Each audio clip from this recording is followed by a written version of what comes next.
Сәлеметсіздер ме? Бүгін біз лағманның қамырына жұмыртқа қоспай лағманның қамырын жасайтын боламыз. Видеоның соңына дейін менімен бірге болыңыздар. Ең алдымен ерітілген тұзды суымызға ұнымызды салып, жақсылап қатты қамырымызды елеп алатын боламыз.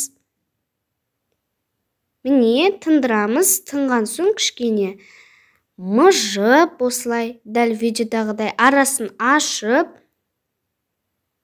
ретке келтіріп алатын боласыздар. Міне осылай.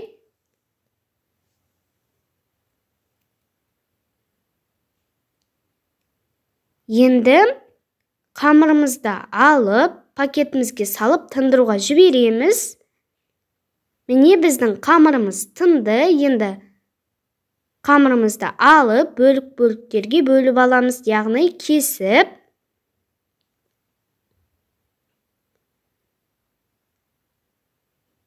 Мінекей, енді жаңағы табамызды алып, майлап аламыз. Енді қамырларымызды да ретке келтіреміз. Мінекей, дәл видеодағыдай.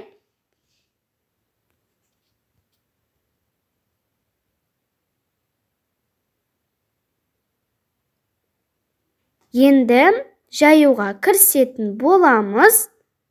Қолымызды майлап, жайып аласыздар. Дәл видеодағыдай ыдысымызға орап, міне жайып, орайсыздар.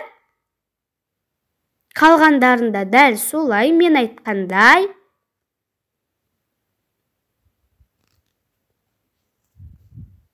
Енді пакетімізге салып,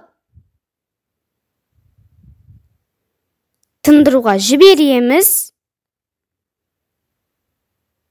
Міне. Енді қамырымызды алып, бір қолымызбен жайып, бір қолымызбен созып, дәл видеодағыдай жайып алатын боламыз.